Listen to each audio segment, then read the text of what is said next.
Iran में regime change तो ना हो सकी, लेकिन इसराइली खुफिया एजेंसी मोसाद में रिजीम चेंज हो गई। ईरान में हुकूमत का तख्ता उलटने में नाकामी पर मोसाद के सरबराह ने मोसाद के एक डिप्टी डायरेक्टर को मुअत्तल कर दिया। इस बारे में आमिर रज़ा खान से बात करते हैं। आमिर भाई, मोसाद ने बड़ी कोशिश की ईरान में रिजीम चेंज हो जाए, बड़ी साजिशें की गई, हमले किए गए, लेकिन ईरान में रिजीम चेंज नहीं हो सकी। अब ईरान में रिजीम चेंज नहीं हो सकी तो उसका मलबा अब मोसाद के एक आला ओहदेदार के ऊपर गिरा है, उसे तब्दील कर दिया गया।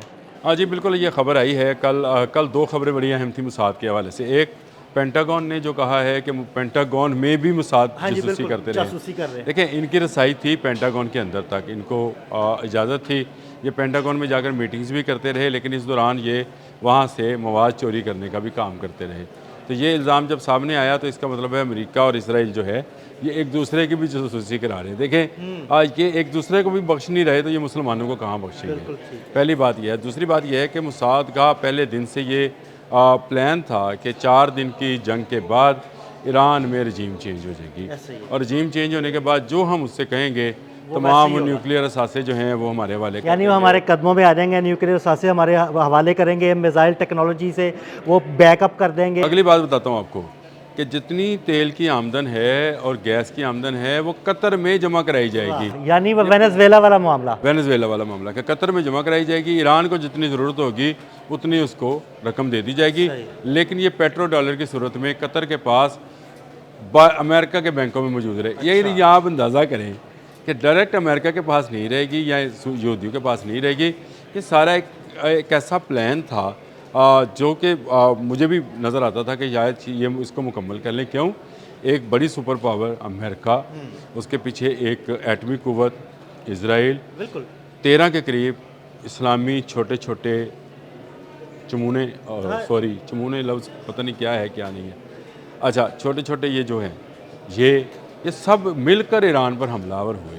लेकिन ईरान ने क्या साबित कदमी दिखाई, क्या उन्होंने वो मेरी प्रेडिक्शन कि मैं कहता था एक गोली चली तो ईरानी एक हो जाएंगे, ईरानी एक हो गए। आज के दिन तक आप उसमें रिफ्ट नहीं ला सके, आप उनके रजीम चेंज को कर नहीं सके। अली खामनेई शहीद कर दिए गए, मुश्तबा खामनेई आ गए, बाप गया बेटा आ गया, और यही होता है, आप बाप की जगह बेटा लेता है। ईरान ने वो भी साबित कर दिया। रिजीम चेंज के चक्कर में ज़्यादा सख्त हुक्मरान आ गया। देखिए, अली खामनेई तो ये चाहते थे ना कि उन्होंने फतवा दिया था कि हम एटमी कुव्वत नहीं बनेंगे, लेकिन अब उनका बेटा मुश्तबा खामनेई आ गया, वो तो बड़ा सख्त आदमी है। देखिए, पहले अली खामनेई की तरबियत हुई थी इमाम ख़मीनी के साथ, और ये मौलवी थे। मौलवी से मुराद आप समझ लें कि जब जैसा भी मजहबी एक होता है वो नरम खू, नरम गो, नरम सारी चीज़। बेटे की तरबियत हुई पासदारानी इनकलाब में, वो जंग के हालात में ही रहा, उसने जंगी मुहिमात में हिस्सा लिया, वो इराक़ के सरहद पे लड़ता रहा, उसने लंबी जंग देखी है, उसने फ़ौजी देखे हैं, फ़ौजी प्लानिंग्स देखी हैं, उनमें बैठा है,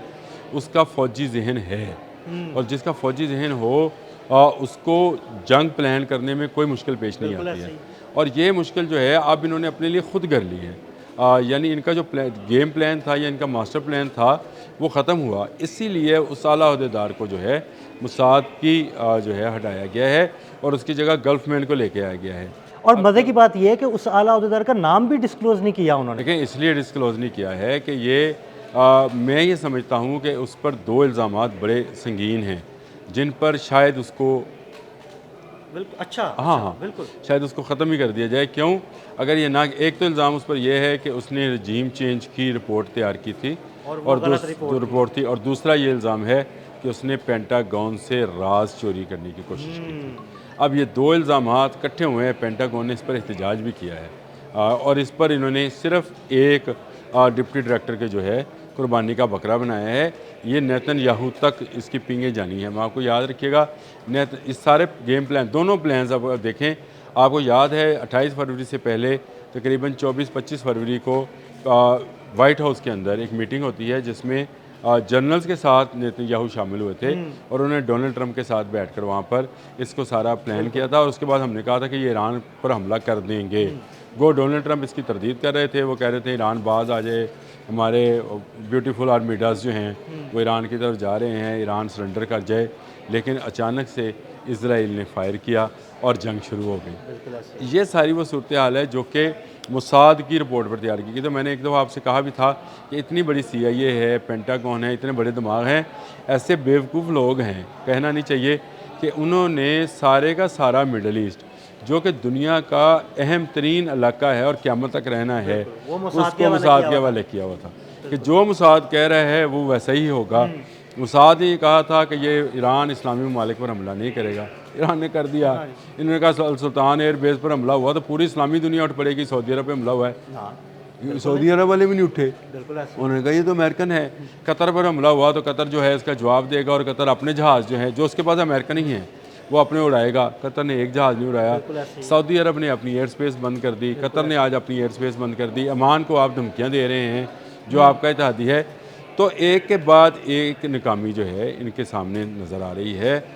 इस्लामी ममालिक, मैं ये ईरान को खैर इन्होंने क्या हिस्से बखियों में तब्दील करना था, मुझे तो इस्लामी ममालिक आपस में करीब होते नज़र आते हैं। बिल्कुल देखें जिस तरह अमान ने हाथ मिला लिया ड्यूरिंग द वार, और जंग के दौरान किसी के साथ हाथ मिलाना और तजारत करना, और अब ये इल्ज़ाम अमेरिका लगा रहा है कि अमान के परचम तले ईरानी गैस बिक रही थी।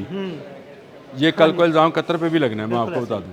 और ये मैं ये समझता हूँ कि ये जिन्होंने एयर स्पेस बंद की, चाहे वो सऊदी अरब वाले हैं, चाहे कतर वाले हैं, चाहे अमान वाले हैं, ये ज़्यादा करीब होते नज़र आते हैं ईरान के, और ये इसराइल की ज़्यादा बड़ी शिकस्त है। यानी वो जो गेम प्लान मोसाद तैयार करके लाया था, मेरा ख्याल है कि मोसाद का सारा अब जो सारा गेम प्लान फेल हो गया, उलट हो गया, कोई चीज़ उनकी दूसरी दुरुस्त मरतबा साबित नहीं हुई। मैं आपसे ये बताना ये चाह रहा था कि ये दूसरी मरतबा हुआ। बिल्कुल।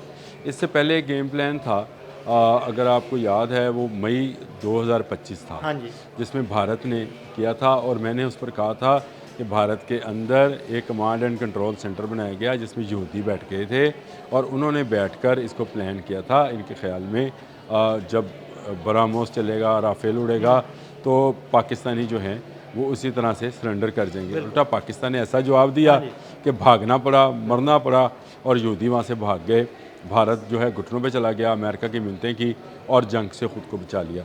लेकिन ईरान के मामले में अब ईरान किसी की बात सुनने को दे। मैं आपको सिर्फ एक छोटी सी मिसाल देता हूँ। इस जो नया जंग का स्पेल शुरू हुआ है, इससे चंद घंटे पहले व्लादिमीर पुतिन ने एक बयान दिया। उसने कहा कि ईरान के लोग पहले से ज़्यादा मुत्तहिद हो गए हैं, बिल्कुल ऐसे। ईरान में कोई रजीम चेंज नहीं हो सकती, ये इनका इत्तेहाद है। और तीसरी बात उसने बड़ी अहम कही, जिस पे मैं खुद भी चौंका था। उसने कहा रूस ईरान को असला नहीं दे रहा। अच्छा, ये वजाहत उसको क्यों करना पड़ी? ये अहम सवाल है। ये देखें ना, आप चीज़ों को ज़रा कैलकुलेट करें कि ईरान के पीछे कौन सी कुव्वतें हैं। वो चाहे चाइनीज़ इंटेलिजेंस है, चाहे रशियन इंटेलिजेंस है, वो भी काम कर रही हैं। और ये जो असले वाली उसने कहा कि मैं असला नहीं दे रहा, तो इसका मतलब ये है कि आने वाले दिनों में मुझे नज़र आता है ईरान बड़ा धमाका करने जा रहा है। बिल्कुल ऐसे ही करेगा, अब वो करेगा। अब ये जो कह रहे हैं, पुतिन ने कहा है कि मैं इसको असला नहीं दे रहा, मैं इसको वेपनरी नहीं दे रहा, इसके पास खुद का है। तो इसका मतलब ये है कि ये कॉशन है, ये इशारा है कि भाई मैंने अपने आप को साफ़ कर लिया, अब तुम जानो और अमेरिका जाने और इजराइल जाने। तो ये मुझे वो सारी चीज़ें नज़र आती हैं जो कि मोसाद की प्लानिंग के ख़िलाफ़ गई हैं।